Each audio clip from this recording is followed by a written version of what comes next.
Hello guys, today we are going to look at how to name organic compounds. We start with some rules. Okay, the first rule is to identify the carbon chain with the longest number of carbon atoms. I am going to explain this later when we start doing examples. The second rule is to number the carbon atoms on the longest carbon chain from left to right and from right to left. The third rule is to name the groups attached to the longest carbon chain, indicating the number of groups present and their position on the longest carbon chain. And the fourth rule is to choose the technique suitable for your compound. If it is a simple organic compound, you use this approach. The first part will be the number of carbon atoms, the middle part of the name will be the types of bond present, and the last part being the functional group. But if it is a complex organic compound, the first part of the name will be the position of the attachment. The second part will be the attachment itself, and the third part will be the longest carbon chain. And the fifth rule is to follow alphabetical order when there are more than one type of attachment present. And you also need to know that you use met for one carbon atom, et for two carbon atoms, prop for three carbon atoms, but for four carbon atoms, pent for five carbon atoms, hex for six carbon atoms, hept for seven carbon atoms, and oct for eight carbon atoms. And for the types of bond present, you use An when the compound contains only single carbon to carbon bonds, and when the compound contains double carbon to carbon bonds, then you use En. And when the compound contains carbon to carbon triple bonds, you use Yn. And finally, the functional groups. When the compound is a hydrocarbon, you use the letter E at the end. If it is an alcohol, you use the letters Ol. If it is an aldehyde, you use the letters Al. If it is a ketone, then you use the letters One. If it is a carboxylic acid, the name must end with oic acid. And if it is an amine, your naming must end with amine. Okay, now we are going to look at some examples on how to name complex organic compounds. Remember, we are going to be following the same rules. For naming complex organic compounds, we are going to follow this technique, where the first part of the name is the position of the attachment, the second part of the name is the attachment itself, and then the final part, which is the longest carbon chain. Okay, the first rule says identify the carbon chain with the longest number of carbon atoms.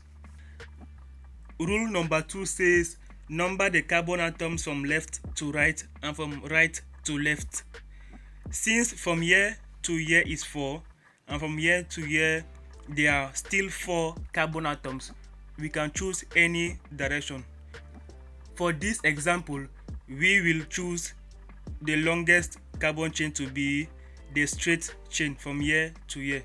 So we number them 1, 2, 3, and 4, and from right to left 1, 2, 3, and then 4. Now name the groups attached. Now there's only one group attached to the longest carbon chain, which is this one with just one carbon chain. One carbon chain attachments are called methyl.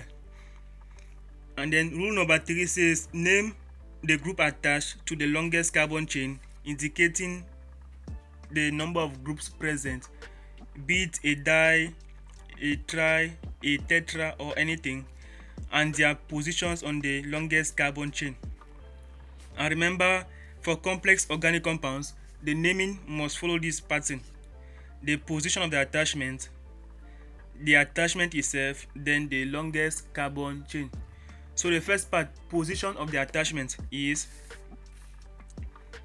at 2. From left to right, we have the attachment at position 3, and from right to left, we have the attachment at position 2. So we take the lower number, 2. 2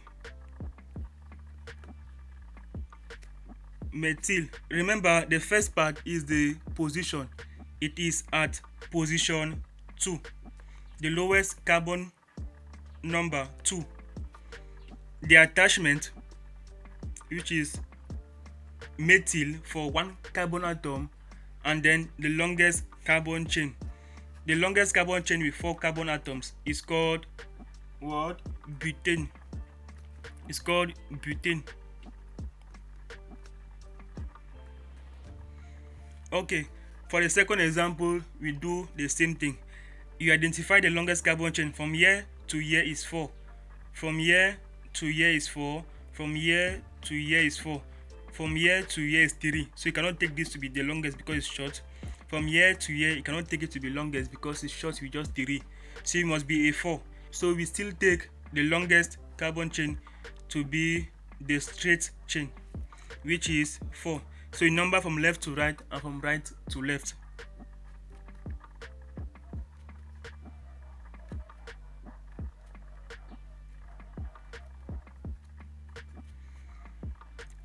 And then here you notice that there are 2 attachments. There's one attachment up and there's the other attachment down. So you must indicate the number of groups present, the number of attachments present with a di, tri, or tetra. So in this case, we are going to follow that rule. And remember, there are 2 attachments at position 2 and 3. Remember, you always choose the lowest number first. 2 and 3, which one is lower? Of course it is 2. So you will take the numbering from left to right because it favors you with a smaller number. So it becomes 2 for the first attachment,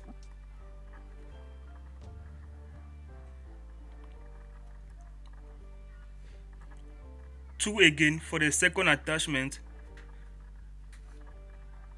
and then dimethyl, the number of carbon atoms,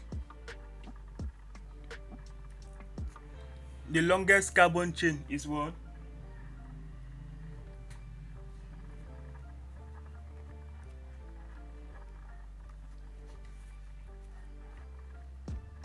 For number 3, we follow the same steps. Number the carbon atoms in the longest carbon chain.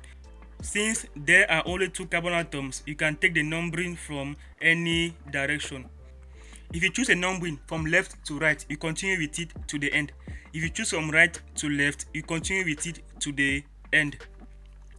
Since I choose the numbering up from left to right, I will continue with it to the end. So it becomes 1 for the first attachment, 2 for the second attachment, di bromo 18. For number 4, you identify the longest carbon chain. From here to here is 4, 1, 2, 3, 4. But from here to here is 1, 2, 3, 4, 5. So this 5 is longer than this 4. And from here to here is 1, 2, 3, 4. 5 is longer than 4, so we choose this as the longest carbon chain. So you number here from left to right.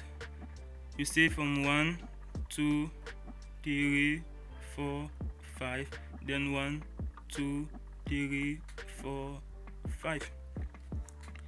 Now you name the groups attached to the longest carbon chain.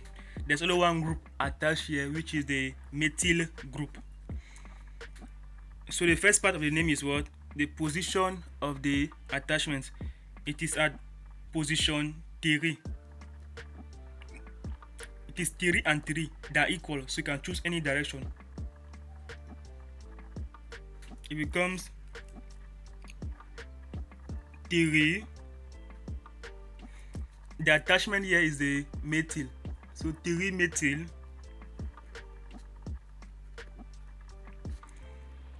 The longest chain with the carbon atoms, with 5 carbon atoms, is pentane. For example 5, you identify the longest carbon chain again. From here to here it is 1, 2, 3, 4, 5, 6. From here to here is 1, 2, 3. You cannot take this one because it's smaller than the other 6. So this 3 cannot be taken, but 6 can be taken. From here to here is still 6. 1, 2, 3, 4, 5, 6.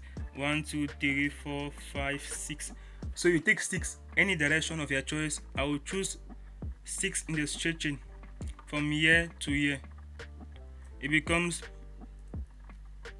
1, 2, 3, 4, 5, 6. Then 1, 2, 3, 4, 5, 6. So you have a 6 here.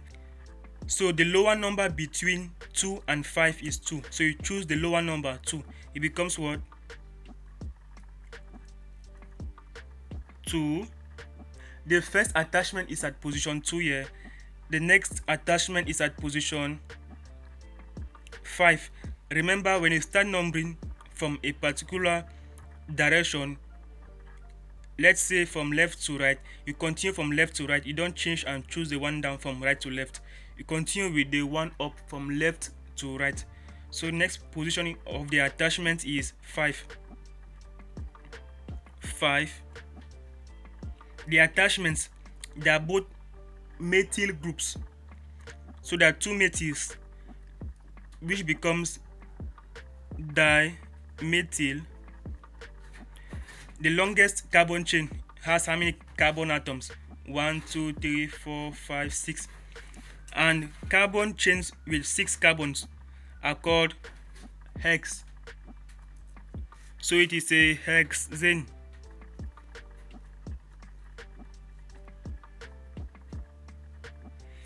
So this is the assignment here for next class.